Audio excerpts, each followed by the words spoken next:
What's up, guys? Welcome back to another episode of Pigskin Preview. I'm with my co-host, as always, Javier Morales. How you doing, brother? Doing great. Thank you. How are Got, you? I'm doing great, man. Another week with you. We got playoffs coming. We got Southern Arizona teams in the playoffs, so can't get much better than this. Guys, we're changing it up a little bit. We're going to treat it just like a playoff game today. Sabi, show them the clock. So for now on, we will have a clock when we do our segments and discussions. Mr. Morales will say his spiel for 45 seconds, and I'll say mine, and we'll keep going through the topics and making this a fun show. And you guys will have a chance to put your comments down because we want to know your opinions too. To make sure, drop your comments down below. Let us know if we're right or if we're wrong. We want to hear you guys. So you ready to go, Mr. Morales? Yes, I am. Let's do it. Yep. Sabian, make sure you start that right after I'm done with the question. Mr. Morales, how many teams from Southern Arizona will make it past the first round? Will it be more than 5? Yes. I think there'll be 7. We're talking 3A, 4A, 5A. Right? Everyone. So let us know why. And we already have one in 2A in Tanca Verde. So I think in 3A, Pushridge and Thatcher will move on. 4A, Saguaro and Walden Grove will move on. Both of those teams, they play at home. 5A, I think Tucson High is going to do the turnaround on Cactus Shadows. They came so close to winning last week on the road, and they're going to face them again. So they have the mental edge on Cactus Shadow, I think. And then Buena and Cienega come up on top. I think Cienega is going to beat Sunny Slope up there. Love it.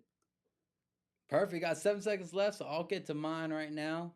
Let's have you restart the clock. I will say there will be more than 5, and I'm predicting what you're saying. I think Tucson High is going to do a huge upset and get the victory. You know, anytime you lose 48 to 40, you're coming home not liking that feeling, and the idea that you get to play them the very next week. I know they're going to come ready for that. They've been up and down all season. But one thing I've been saying for the last year, the Big Red Machine is back. I think Coach Zach is going to lead them to a playoff run this year. I think they will win more than one game. Not just saying that because I'm an alum, but I'm thinking the way Tucson High is, once they get knocked down, they're going to come back, and they come back for revenge. Desert View and Moran are both having buys weekends. Who's more dangerous after a rest week? I think Desert View will be more dangerous, and this is because they didn't play their best game against Flowing Wells. I was there. Flowing Wells rushed for more than 200 yards against them. Benicio Ruiz had 130. A couple of Simmons had like 60 or 70 yards. So I know Bonias even made the comment that they need to look at film and correct some of the things that happened. So he has their ear. I think they could. That's the best type of game that could have happened to them at the end. They finished undefeated, but they know that they still have a lot of work to do. And I think Desert View coming out of that bye week will come out hungry because they know that they could have played better against Flowing Wells. Awesome. And this will be the first one we disagree with. I'm saying Moran is more dangerous because from an athlete, having that week period where I just have to hear people talking noise, talking about the matchups, talking about us making a long playoff run and a team that's trying to make history, it can get to you. Moran has been there. They felt what it's like to lose in the playoffs, and I think that will play in their advantage. I think Jeffrey Smith and Colton Myers will be rest up and ready to go. Mr. Morales, we got our dream wish, man. They're on different sides of the bracket. Yes. So we got a Southern Arizona matchup. Mountain View versus Buena. Drake Davis, who we've not talked about a lot, who's had a secretly great season, will take on Michael Lujan, who has more firepower. Who's going to win this one, Mr. Morales? Oh, man. Those are two big, strong running backs, and they're going to give the ball to them a lot. I mean, both of them are predominant running attacks, although Buena has more of a passing game with Caleb Layton, who hasn't had the year that he did last year at Walden Grove, but they haven't really needed him to have that type of year. At Walden Grove, he was the guy. He was the one that generated the offense. At Buena, he's not the one that needs to generate offense. It's Lujan, and you know, I think given that fact that Buena is more balanced, I think that's in their favor. But don't count out Mountain View. They have I've talked about this a number of times. They have a great defense. They got about 6 or 7 guys who can tackle, fierce tacklers. So don't count them out. Yeah. Hey, right on time right there. And I'm going to disagree with you too. Mountain View's going to pull off the upset. Like I said, I saw him play against Moran for the Battle of the Boot, and that's a lot better team than we see on paper. Drake Davis is an absolute beast. I know I got your picture wrong on the post, brother. I am sorry about that, but you're an absolute beast. And like I said, we need to give a lot more credit to him and that Mountain View defense. I think they'll be able to shut down Michael Lujan, and we'll be waking up in the morning seeing that there's 2 Moran teams still in the playoffs. Cienega versus Sunny Slope. Tell us about this matchup, Mr. Morales. Who's going to win? Will Cienega pull off an upset? I think Siena is going to pull off the upset because of their defense. Davian, no, we talk about people we haven't talked about that much. Davian Ross has 95 tackles, about 12 and a half tackles for loss. He's a linebacker. Andre Davis Lopez, he has 21 tackles for loss this year.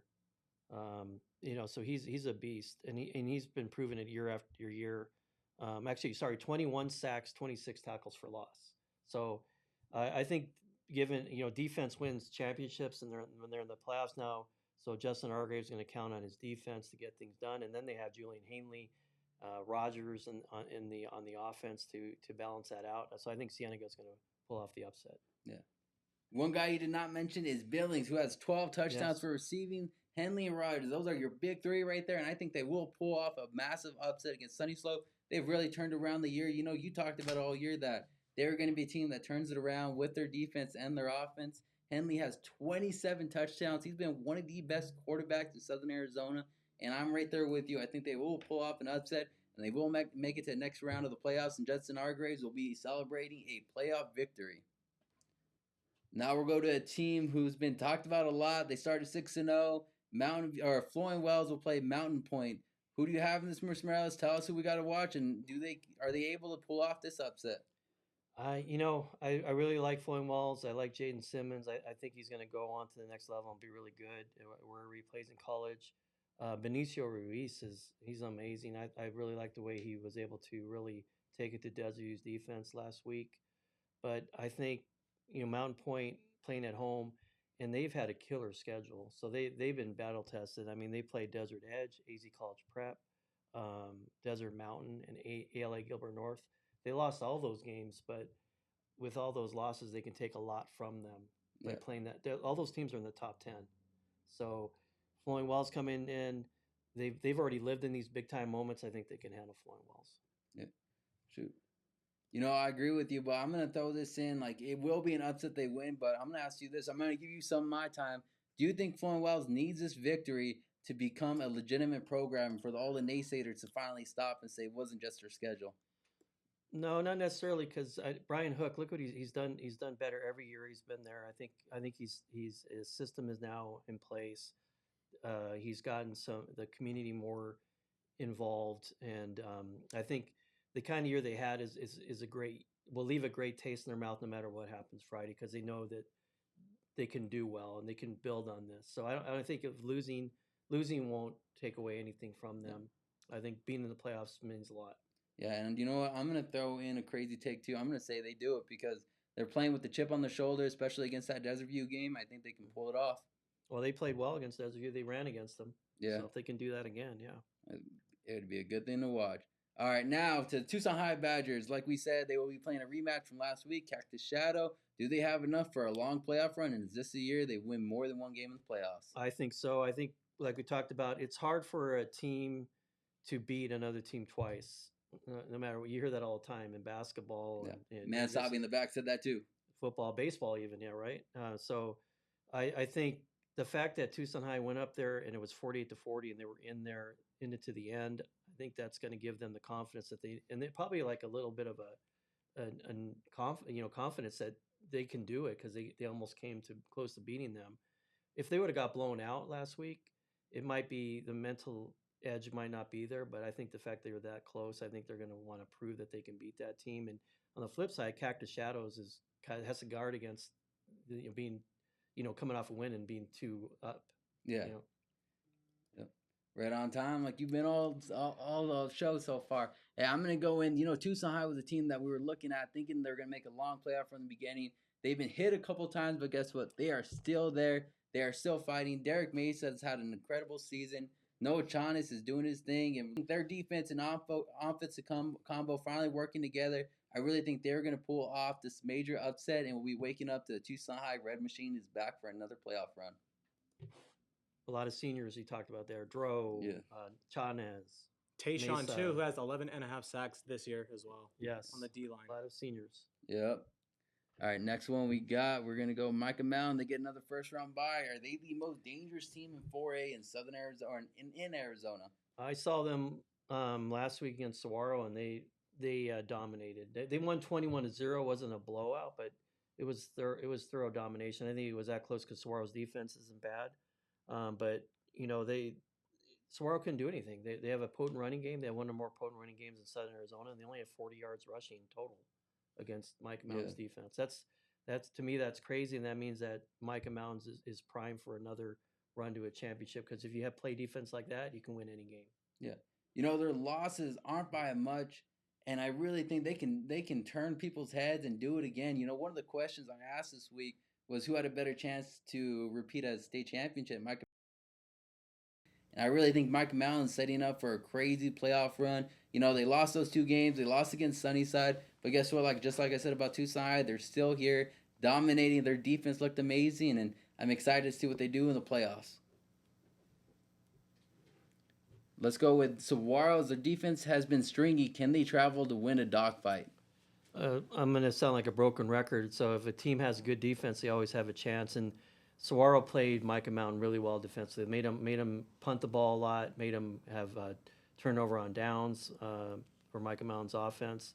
They really control the line of scrimmage sometimes, even though Micah Mountain's got great line play.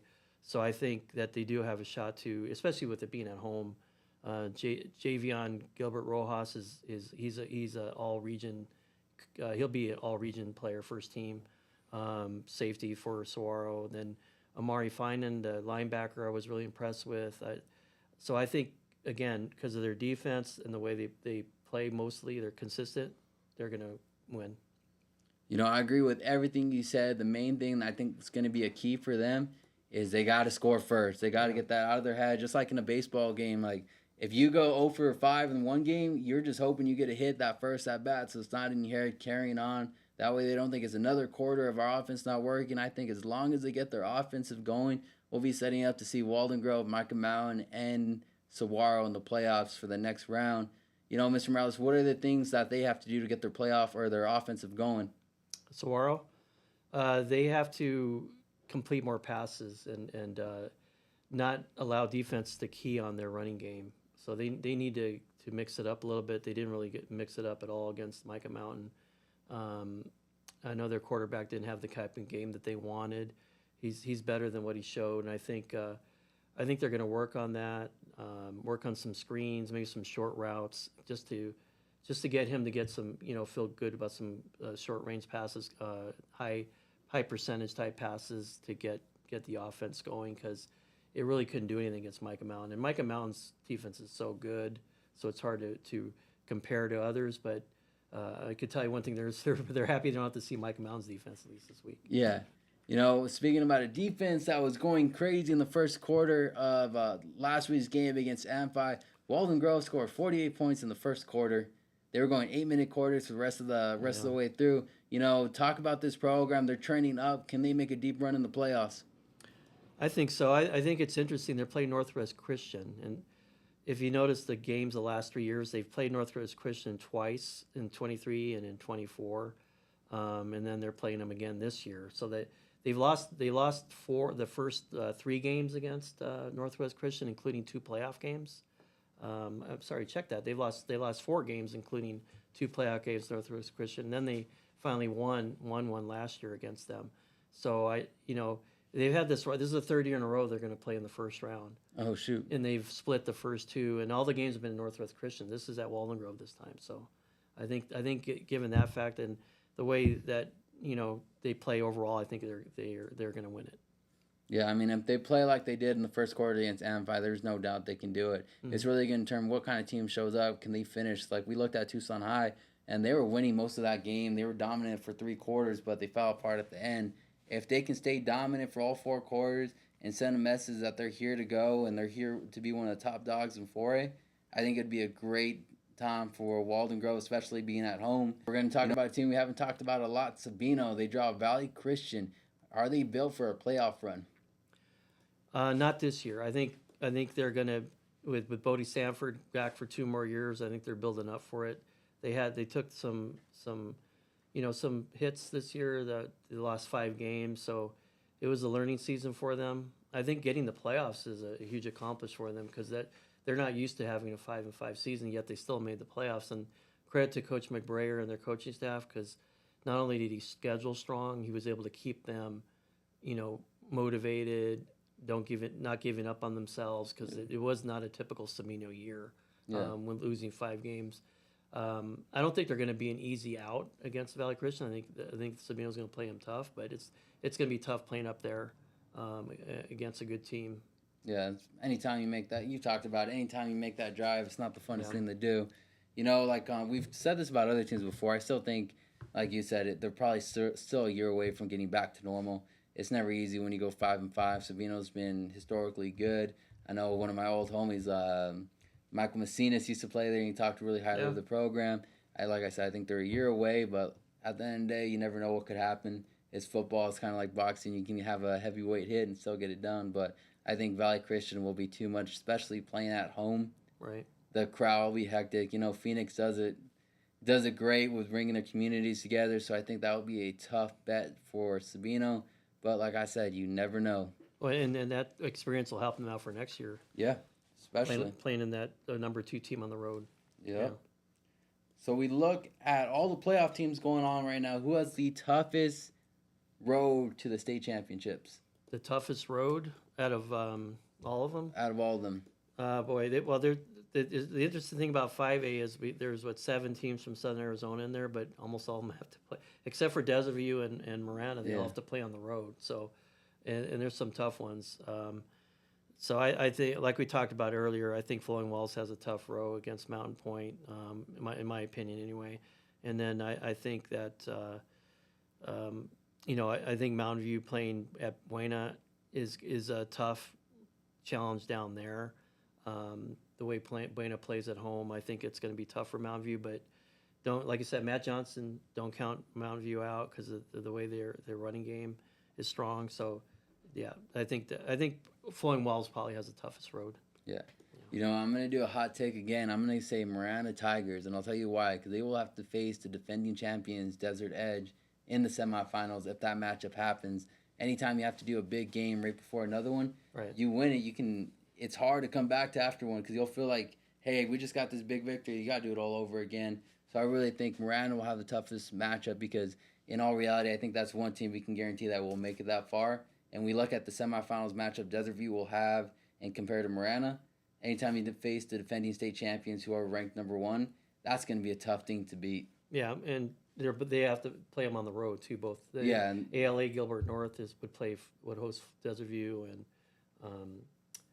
Miranda would have to play at the team Desert Edge, yeah. who was defending champion. Yeah, so number 1. Especially playing the defending champions on the road, that's going to be a tough one. Yeah, and Desert Edge came down and played Cienega and beat them. So they've played a Southern Arizona team and looked pretty good. And Desert View beat Cienega by more. So who knows? Like I said, anything can happen, really. Yep. Here's another hot question right here. Which division will give Southern Arizona the best chance of holding up another title? I think, strangely enough, I think it's going to be the 5A this year. And I don't know if you remember Coach Nugent coming in and saying that Southern Arizona football will arrive when 5A or 6A wins a championship. Well, this is a good year as any of 5A. I know, again, East Desert View and Marana have to win on the road in the semifinals to make it to the championship. But both teams are really good. They've only lost 1 game combined. So I think this year, I think it's a 5A. And I still think Tagoverde can win the 2A, even though they have to play at Camp Verde this Friday. So, and then after that, they have to play the number 1 team in the 2A if they beat Camp Verde. So their road is tough. But if they get past those 2 teams, anything can happen. And I think the way they're playing right now, I think they can beat anybody. Yeah. You know, you said that, and my head automatically went to the idea that, there's a chance, and whoever hits this parlay, if this was a thing, they would be rich. But think about it. We could have a 5A, 4A, 3A, and 2A championship. We got competitors in every single one, and it's a possibility of happening. And I really think, in all reality, I think Micah has the best chance of doing this. They have the best chances. 4A, I've seen their defense, the way they played against Saguaro, against the great offense. They have all the momentum. They have all the experience. They'll benefit from the week off because they've been there before. They had a week off last year. And I really think they're going to give us our best shots of being a state championship in Southern Arizona again. Yeah, I think what's great is that we won't be surprised if any of those teams win. We won't be surprised if Marana or Desiree win a championship. Yeah. We won't be surprised if Micah Mountain wins the championship. We won't be surprised if Bushbridge win. We won't be I won't be surprised by if Tankerverde wins. All those teams can go all the way they're playing right now. Yeah. And we haven't talked about South Point yet, and that's a convoluted thing, but we could talk more about that. Yeah. And then that's what I was going to say. Who will have the biggest upset this weekend, and name it? The biggest upset in the playoffs? Yeah. Boy, I don't. It's probably going to be. Or in your opinion, in the storylines, what would be the biggest upset? I don't. Yeah, Cienega winning at Sunny Slope on the road, I think, is somewhat of an upset, even though they're seated right next to each other. 17 versus 16. I think Siena going up there and winning. I think Tucson High beating a Cactus Shadow team that's rated 12 spots higher than them. I think that'll be an upset, even though in our mind we know that it's not really one because Tucson High can beat them. So I think those two games right there, where the team is lower seeded, can beat the higher seed team on the road. Yeah. So I think those are two that stick out to me. And I'm right there with you. I know I'm talking about my guys. It's not just because I'm an alumni, but I got hope in the Big Red Machine. Like I said, statistically, you look at the rankings. Tucson High is ranked below Cactus Shadow, but the way they played against them last week, I think it will help them pull off this upset. And I keep saying it, the Big Red Machine is back, and they're looking for a playoff run. So I think the big upset will be that Noah Chanes and Derek Mesa get the job done. They're partying Saturday and getting back to work on Monday. Yeah, I agree that those guys we've known those guys forever, and this is it. Yeah. This is at the end of their high school careers. They're not going to go down easily, and they know they can beat Cactus Shadows. So I'm really confident about them going up there. All right, which player becomes a breakout star of the playoffs? Which player? I think and this might be sounding like the easy way. I think Jaylee Abraham, because this is his first time that he's going to be in the playoffs. And he's going to show people in Phoenix now, what he's all about, where they haven't really had a chance to see him. And I think, for that in 5A, I think that's big. I think, Sean Roebuck, his brother had all the headlines last year. Now it's him with Colton Meyer. They're the two. Colton Meyer's the top quarterback in Southern Arizona. Roebuck's the top receiver. So I think those guys, Broden Schmidt at Micah Mountain, he's going to emerge as one of the top defenders in the state. So I think those guys among them. Awesome. For me, I'm gonna nickname him the Punisher because he said he loved punishing guys.